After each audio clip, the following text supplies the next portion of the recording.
Télé Congo Actualité, édition de 20h, ramenée à 19h à la faveur de la Coupe d'Europe de football. Mesdames, Messieurs, bonsoir. Les titres. L'ambassadeur de Chine au Congo était aujourd'hui au palais présidentiel où il a été reçu par le chef de l'État Denis Sassou Nguesso. Pourquoi? Vous le saurez dans cette édition. Les membres du gouvernement autour de leur chef, le Premier ministre Clément Mwamba, c'était à la faveur du 3e conseil de cabinet tenu ce jour. En politique, le Club 2002, Parti pour l'Unité et la République, poursuit sa campagne de restructuration des organes intermédiaires. Pour ce faire, les délégués nationaux étaient tour à tour dans la Bouenza, la Lekumu et le Nyari, nous dira Rossi Lotuna. En santé, le programme de santé communautaire s'exécute sans difficulté à Mouyondi dans la Bouenza, au grand bonheur des patients qui affluent.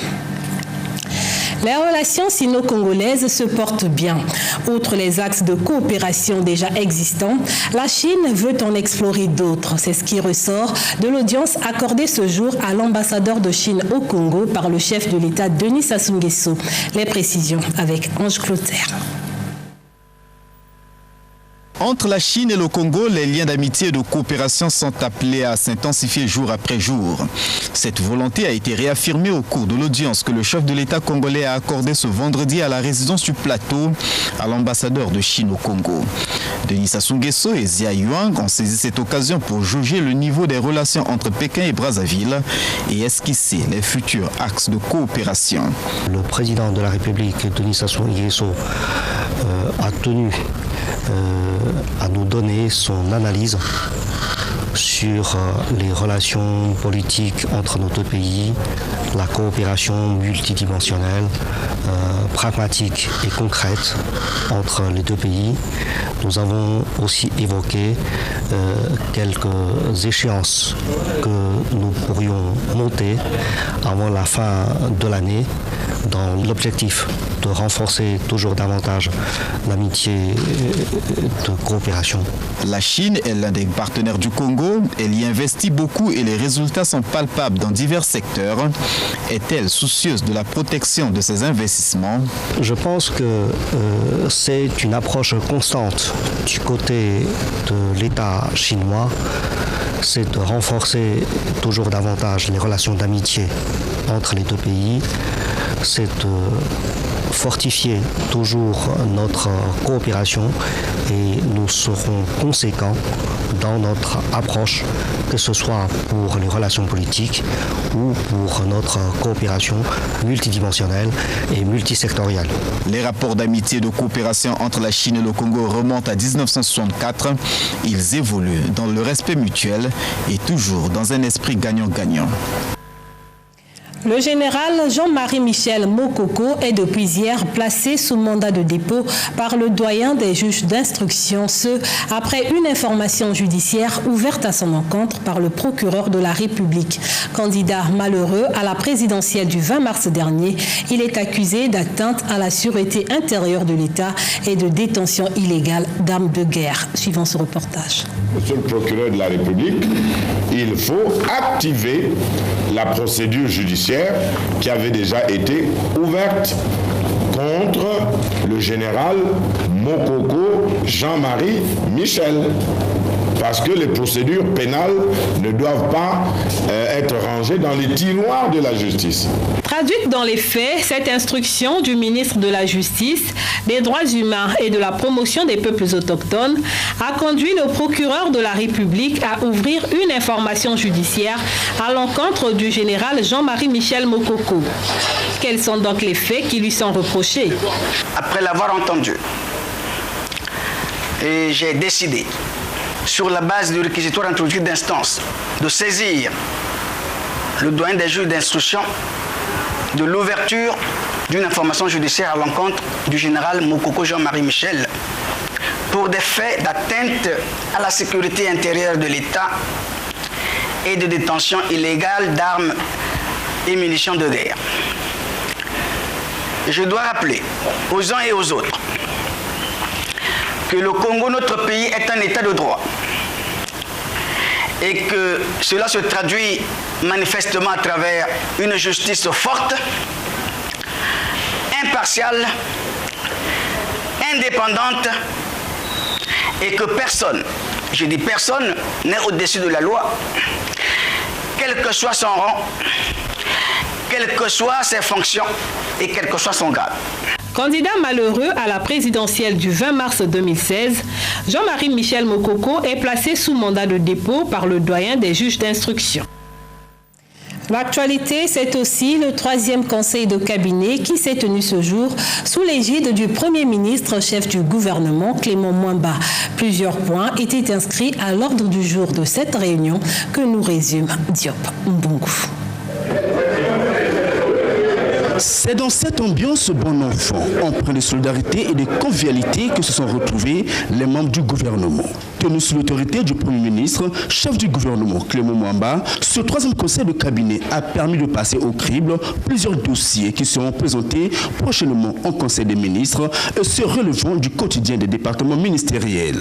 Autour du chef du gouvernement, 24 ministres parce que 14 autres excusés. Le conseil de cabinet est une étape de travail quasi fréquente, illustration de la gestion du temps dans le traitement des dossiers et donc de l'efficacité de l'exécutif. Il s'agit de vous préciser que le conseil de cabinet est une instance constitutionnelle, comme vous le savez, et donc c'est depuis en réalité la nomination du Premier ministre et l'installation du gouvernement que ce conseil se réunit.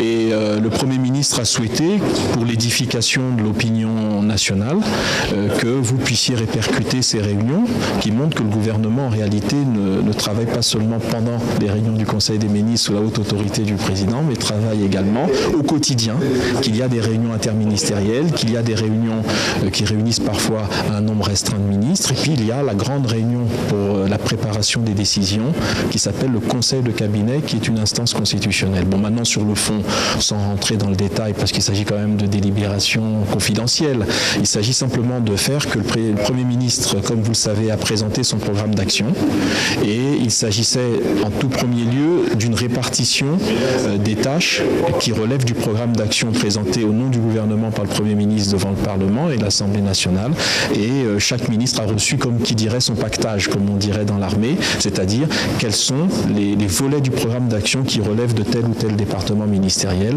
et chaque ministre va s'emparer et intérioriser les éléments du programme d'action qui relève de sa compétence.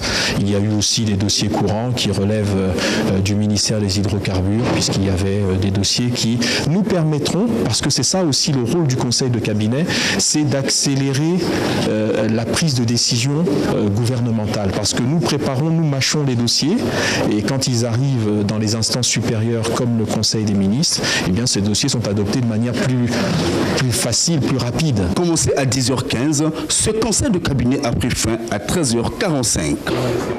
Hors de nos frontières, la première session annuelle du PAM, Programme alimentaire mondial, s'est tenue du 13 au 16 juin dernier à Rome, en Italie.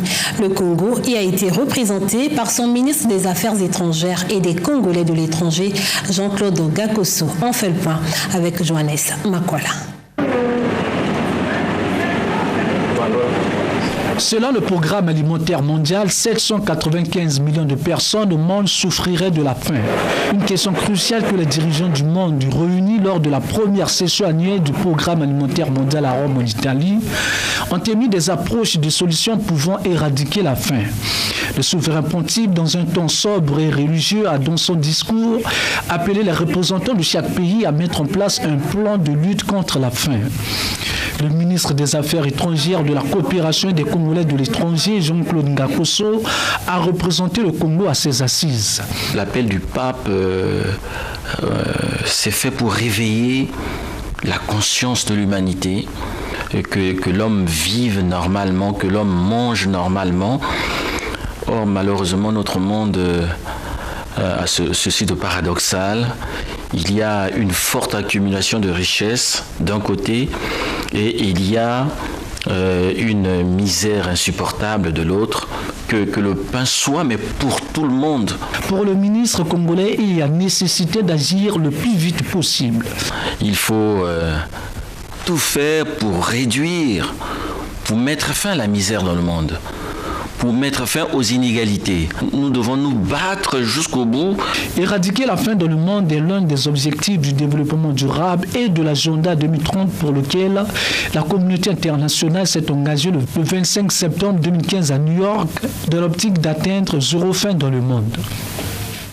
Un autre membre du gouvernement à l'étranger, c'est la ministre de la Promotion de la Femme et de l'Intégration de la Femme au Développement qui était à Kigali, au Rwanda. Au pays des mille collines, Inès Nefer-Bertille Ingani s'est entretenue avec Diane Gassouma, ministre rwandaise du genre et de la famille. Les échanges ont porté sur la situation des femmes congolaises et rwandaises. Chantal Moukoko. En 2013, le Congo et le Rwanda avaient signé un protocole d'accord de partenariat sur la promotion de la femme et du genre. Ainsi, pour mettre en œuvre ce protocole d'accord, Inès Bertille Nefer-Ingani, ministre de la Promotion de la Femme et de l'Intégration de la Femme au Développement, s'est rendue à Kigali, au Rwanda, où elle a échangé avec Diane Gassouma, ministre du Genre et de la Famille de ce pays frère. De leurs échanges, les deux personnalités ont chacune exposé sur les efforts qui ont été faits en matière de parité dans leurs pays respectifs. Il ressort des entretiens que si la Rwandaise est engagée dans les activités agro-pastorales et de pêche, la Congolaise, elle, s'active dans la vie associative et politique. C'était très important d'avoir cette expérience-là. Et vous savez qu'en la matière, le Rwanda est très avancé. Notamment l'investissement de la femme en matière d'élevage, d'agriculture et puis de pisciculture, ce qui a permis au Rwanda d'atteindre l'autosuffisance alimentaire.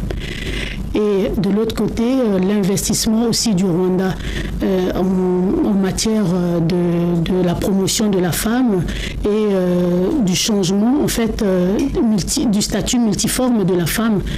Et ce qui fait qu'aujourd'hui, le Rwanda a en son sein, au sein du Parlement, près de 64% des femmes, rien qu'au Parlement, et 42% des femmes au Sénat. D'un autre côté, le Rwanda avait aussi mis en place tout un arsenal juridique visant à abroger les lois anti-féministes faites à l'égard des femmes, notamment sur l'interdiction aux femmes d'avoir accès à la propriété, l'héritage familial. Pour boucler son séjour au Rwanda, Inès Bertille Nefer-Ingani a été reçue tour à tour par les présidentes de l'Observatoire du genre de l'Assemblée nationale ainsi que par la ministre des Affaires étrangères du Rwanda où elles ont parlé du prochain sommet des chefs d'État sur le genre. Revenons à Brazzaville pour dire que le Congo peut compter sur l'assistance technique des États-Unis d'Amérique pour la gestion durable de ses forêts. Un accord dans ce sens a été conclu hier entre la ministre de l'économie forestière, du développement durable et de l'environnement, Rosalie Matondo, et l'ambassadeur des USA au Congo, Stéphanie Sullivan. C'était au ministère des Affaires étrangères. Le reportage est signé Guillaume Garon-Mabiala. Au lendemain de la célébration du 49e anniversaire de la création de la Société nationale de distribution d'eau, SN2, le ministre de l'Énergie et de l'Hydraulique, Serge Blaise Zoniaba, a eu un bon moment de discussion avec le directeur de cette société. Une rencontre fructueuse qui a permis à Louis-Patrice Gagnon de faire état d'épineux problèmes qui touchent la sensibilité de cette société, notamment ceux liés à la distribution d'eau au niveau de Dolisie et Pointe-Noire. Au sortir de ce premier contact, Serge Blaise Zoniaba et sa suite ont visité les installations d'eau de l'usine de Diri dans le 9e arrondissement de Brazzaville. Ici, le ministre a instruit aux cadres et agents de cette entreprise d'utiliser à bon escient ces nouvelles installations. Vous avez certainement rectifié, vous venez de suivre le reportage sur le ministre de l'Énergie et de l'Hydraulique, Serge Blaise Zoniaba, qui poursuit ainsi sa rente des structures sous tutelle. Il était hier à la Société nationale de distribution d'eau. Le Congo peut compter sur l'assistance technique des États-Unis d'Amérique pour la gestion durable de ses forêts. Un accord dans ce sens a été conclu hier entre la ministre de l'économie forestière, du développement durable et de l'environnement, Rosalie Matondo, et l'ambassadeur des USA au Congo, Stéphanie Sullivan. C'était au ministère des Affaires étrangères à Brazzaville et le reportage est signé Guillaume Garon-Mabiala.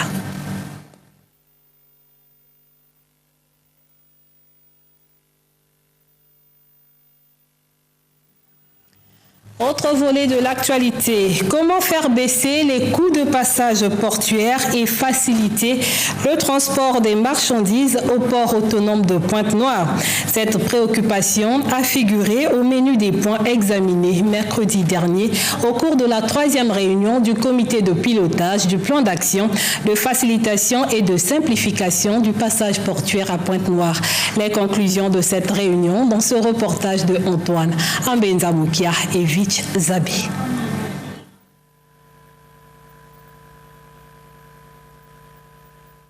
De SAP du Congo est bien reçu par le ministre de tutelle Yvonne Adélaïde de Mouhani.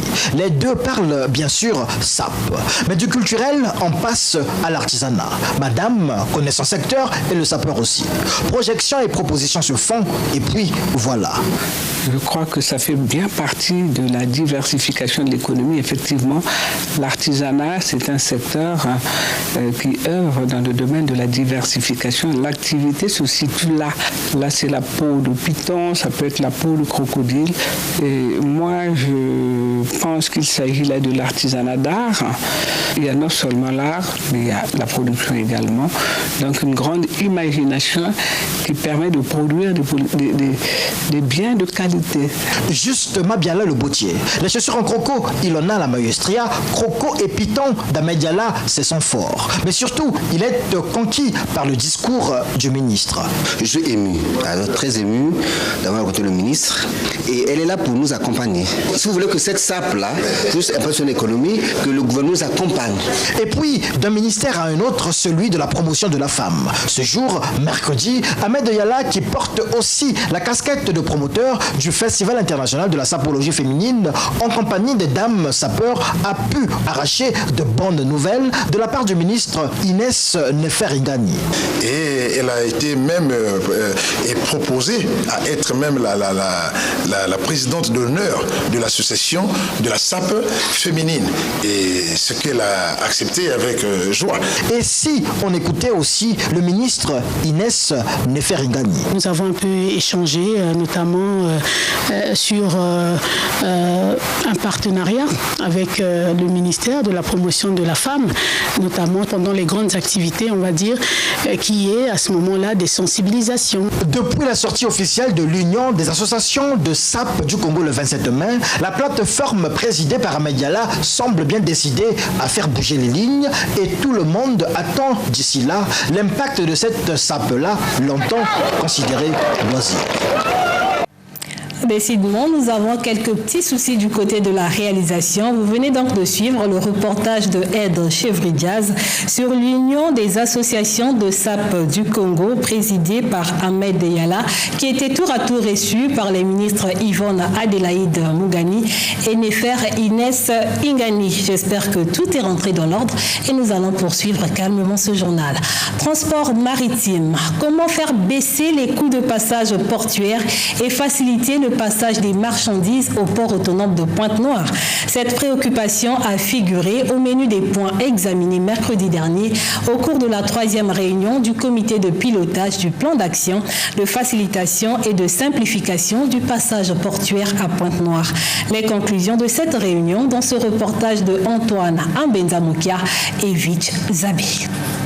Relative au passage des marchandises au port autonome de Pointe-Noire pour le rendre de plus en plus compétitif dans la sous-région. Voilà ce que les importateurs et les exportateurs appellent de tous leurs vœux de plus belle lurette. L'exécutif jouant sa partition, la communauté portuaire se souvient de cette interpellation du ministre des Transports, de l'Aviation civile et de la Marine marchande de Gilbert Mokoki il y a quelques jours. Le président de la République ainsi que le Premier ministre et son gouvernement accordent une attention toute particulière à la fascinante question de la réduction des coûts et délais de passage portuaire. C'est ici le lieu de dire que le ministère des Transports, de l'Aviation civile et de la Marine marchande suivra de très près et apportera tout son appui à la mise en œuvre du plan d'action de simplification et facilitation du passage portuaire. Travaillant dans le sens de donner une suite logique à cette interpellation, les membres du comité de pilotage du plan d'action de facilitation et de simplification de passage portuaire se sont retrouvés le 15 juin dernier sous la direction de Séraphin Bala, le directeur général du port autonome de Pointe-Noire, en 3e session. Ainsi, autour d'une table, les représentants du port autonome de Pointe-Noire, des douanes, du Conseil congolais des chargeurs, du commerce et autres guichets uniques des opérations transfrontalières ont eu l'occasion de faire l'étude comparée des coûts de passage portuaire à Pointe-Noire et dans les autres pays, sans oublier l'examen du système d'interconnexion informatique pour la fluidité de l'information. Toutes les parties ont pris l'engagement d'œuvrer ensemble dans l'objectif de boucler ce dossier avant la fin de l'année 2016. Puisque nous parlons économie, signalons que la BCI, la Banque commerciale internationale Congo, a un nouveau directeur général. Il s'agit de Pierre Baltron, qui a officiellement pris ses fonctions hier à Brazzaville, en présence de notre équipe de reportage conduite par Régis Assoula. Voici le nouveau directeur général de la BCI, Banque commerciale internationale. Nanti de 35 ans de métier au sein de la banque, Pierre Balzon succède à Serge Tendu, rappelé par le siège à Paris en France. La présentation du nouveau directeur de la BCI au client a permis à son prédécesseur de faire le bilan de son mandat de 3 ans. 3 ans au Congo où il y a un souvenir ineffable. Quelque chose d'extraordinaire qui s'est passé avec les collaborateurs. Mais nous sommes arrivés ici pour faire un gros travail de nettoyage dans un premier temps et de modernisation dans un second temps. Le nouveau directeur général de la BCI compte poursuivre le travail de modernisation de la banque amorcé depuis quelque temps. Les clients de la BCI ont appelé pour leur part à plus d'efficacité dans le service à la clientèle. Pour nous les clients, ce que nous cherchons en tant que clients, c'est le service, qu'il soit bien fait. J'aimerais tout simplement, modestement dire, que la BCI accompagne l'économie congolaise dans les grands projets de financement, de développement, qu'on quitte les projets commerciaux vers les projets industriels de développement pour le bien du Congo et du citoyen en particulier. La BCI fait partie des institutions bancaires qui contribuent efficacement à la croissance de l'économie congolaise. Dans le département de la Bouenza, Ulka, huilerie de Kayi, est en train de faire peau neuve. Afin de s'enquérir de l'état d'avancement de ses travaux de réhabilitation, Wilfried Etoka, président directeur général de Eco Oil Energy, société en charge de cette rénovation, était sur le chantier à Kayi. Note de voyage, Lambert, Fabrice Okoko-Kessé et Jonel Aoussa. Après son expérience dans le département de la Songa avec Songa Palm, la société Eco Oil Energy s'emploie à relancer l'huilerie de Kayi dans le département de la Bouenza. Fermée il y a 20 ans, cette usine se voit réhabilitée en vue de relancer non seulement la filière huile d'arachide, mais aussi et surtout diversifier la production. Ce qu'on fait aujourd'hui, c'est réhabiliter, c'est une renaissance de la vieille entreprise, mais avec beaucoup plus de développement parce qu'il n'y aura plus seulement que l'huile d'arachide, mais nous allons faire le jus, Vallée du Niari, nous allons faire de la pâte à tartiner. Et pourquoi?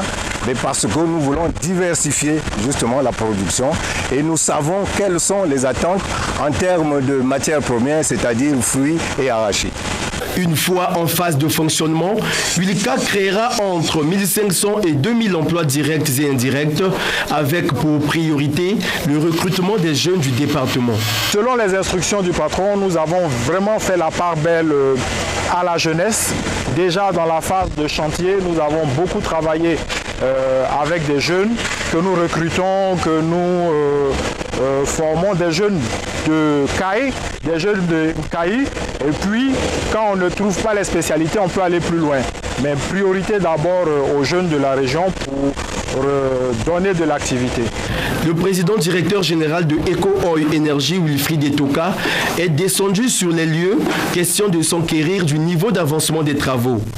Eco Oil Energy, partenaire sûr, réjouit la direction départementale de l'industrie. Nous avions eu à recevoir plusieurs partenaires, mais qui ne sont jamais revenus alors qu'ils étaient venus visiter le site.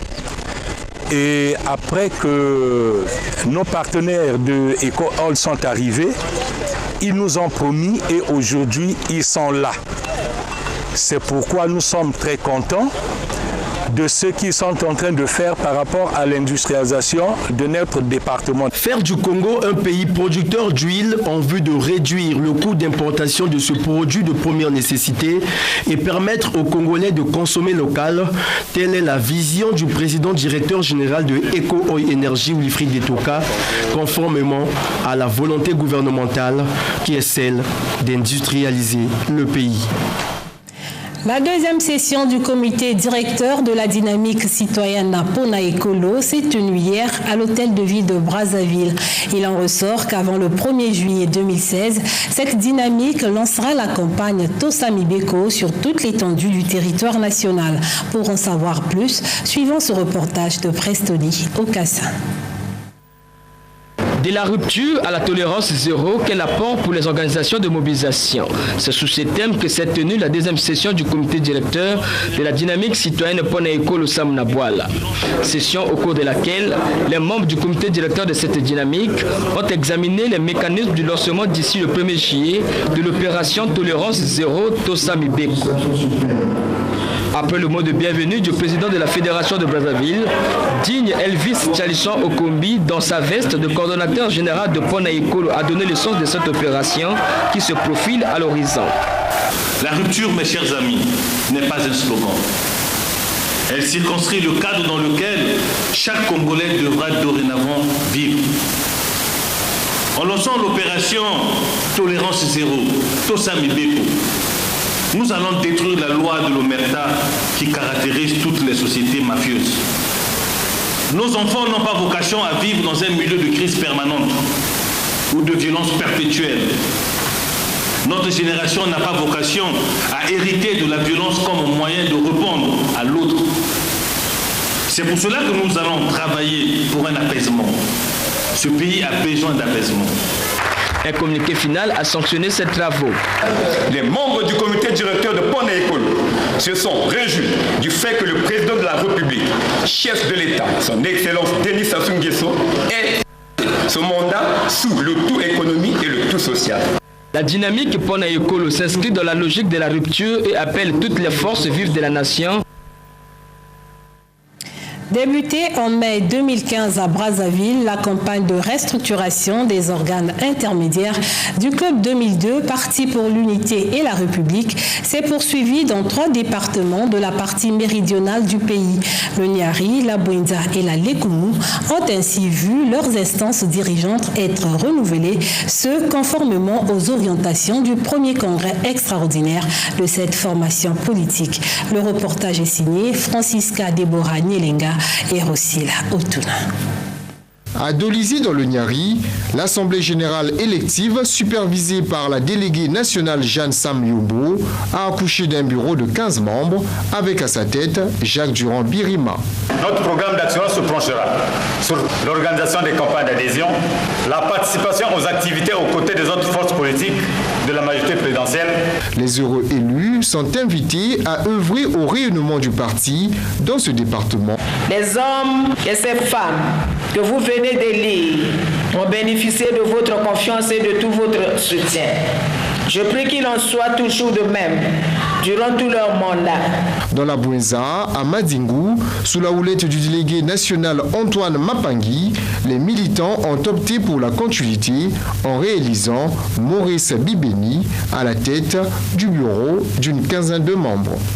La Bwenza est un département où la démocratie est vitale. Nous avons aujourd'hui un nouveau bureau.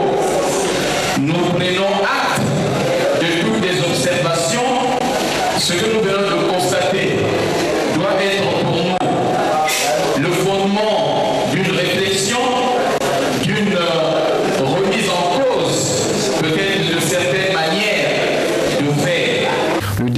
national a donné les orientations du parti.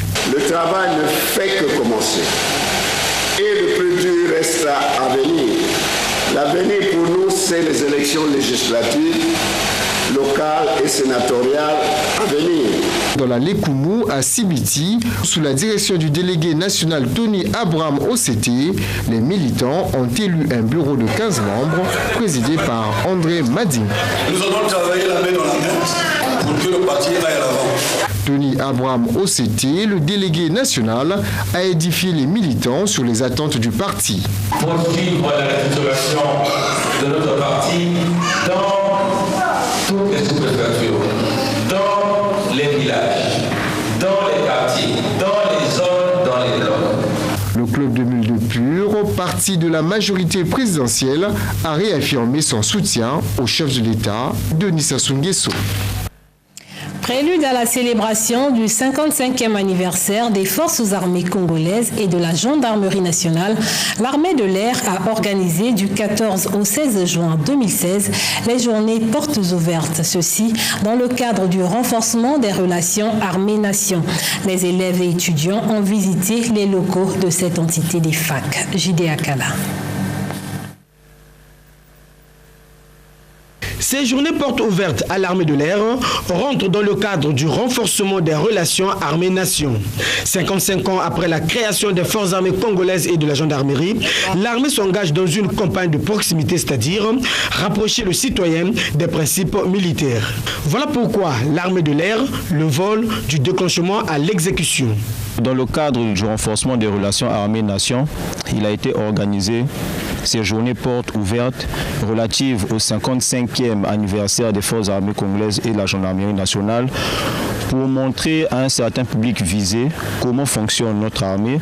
Nous intéressons ces personnes en les emmenant dans notre base pour qu'ils apprennent ce que nous faisons et comme ça ils obtiendront des bourses d'études à l'étranger et aussi sur place. Sous la supervision du commandant Biti Inyumba Steve Monza, 6 établissements scolaires et universitaires ont visité des stands opérations et techniques, la soute à carburant et alimentation, les différentes machines dont un hélicoptère et un avion de transport tactique. J'entendais parler de l'armée de l'air, mais je ne savais pas vraiment ce que c'était. Il y a excès de travail ici. Les gens s'efforcent vraiment à travailler pour éviter qu'il y ait des crashs. Il y a des mesures de sécurité prises. Cette visite a suscité également un intérêt assez fort dans l'élaboration future, exemple des projets de consolidation dans le domaine de l'aviation aérienne, surtout dans l'armée.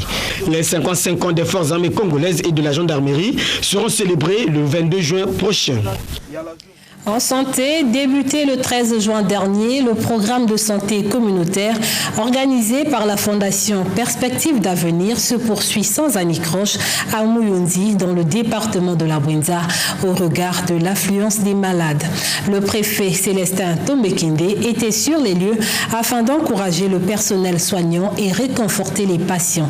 Note de voyage, Brice Quevin, Ursel, à Bonzoulou. Au 4e jour des opérations du programme de santé communautaire, les médecins et autres spécialistes ont appuyé sur l'accélérateur afin de croisière. Ce mercredi 15 juin 2016, plus d'une vingtaine chirurgicales ont été réalisées en service.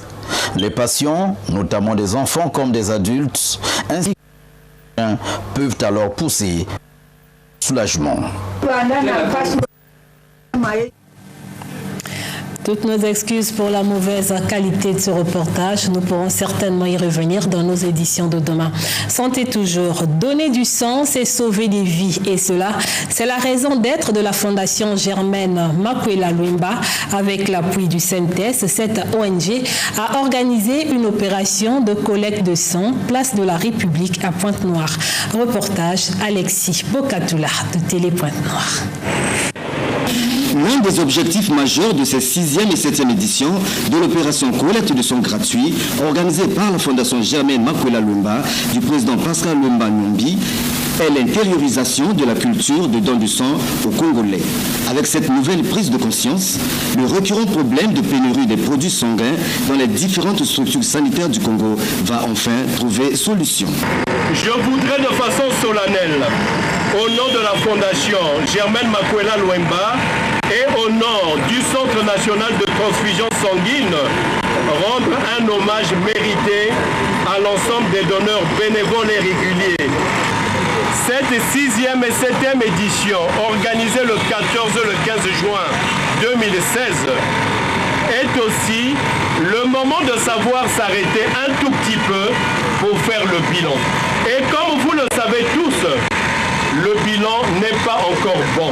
Il y a encore des cas de décès dans nos hôpitaux par le manque de poches de sang, parce que le peuple congolais ne s'est pas encore approprié la culture du don de sang. L'occasion pour quelques associations à vocation humanitaire et sociale de témoigner leur élan de cœur. En faisant ce geste, ça me permet de sauver des vies. Aider des vies humaines, c'est quelque chose de bien. C'est l'amour inconditionnel, c'est l'amour du prochain. Mais je pense que s'il y a des associations qui sont sur la place, les associations sont faites pour aider les gens. Donc pourquoi pas aider ces gens-là qui sont en difficulté. Donc je demande à toutes les associations de venir aider les gens qui ont besoin de sang et qui ont besoin de... Au total, plus de 300 poches de sang ont été collectées au cours de cette opération spéciale qui a coïncidé avec la célébration de la journée mondiale de don de sang. En attendant la 8e édition prévue sous peu, la Fondation Germaine Makwela Lumba peut déjà se réjouir de son immense apport en produits sanguins depuis quelques mois au Centre national de transfusion sanguine. Partenaire du Congo dans la gestion du flux de réfugiés, les États-Unis d'Amérique ont versé plus de 2 milliards de francs CFA au HCR, confronté au manque de financement. Cette bagatelle permettra au HCR de mieux faire face aux besoins des réfugiés qui ont choisi le Congo comme terre d'accueil. Le point avec Didine Bonga et Joséphine Mazara. Le Haut Commissariat des Nations Unies pour les réfugiés joue un rôle crucial dans la gestion et la protection des réfugiés en temps de conflits armés à travers le monde. On compte aujourd'hui 60 millions de réfugiés dans le monde et plus de 50 000 au Congo-Brazzaville. Le HCR fait face à plusieurs obstacles liés au manque de financement et de logistique, d'énormes défis à relever. Le monde vit une crise sans précédent.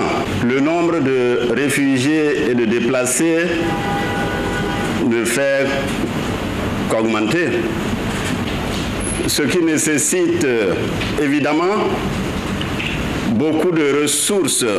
Si je prends le cas du HCR en République du Congo, la situation difficile que nous vivons en matière de ressources. C'est le gouvernement américain qui est le plus gros contributeur.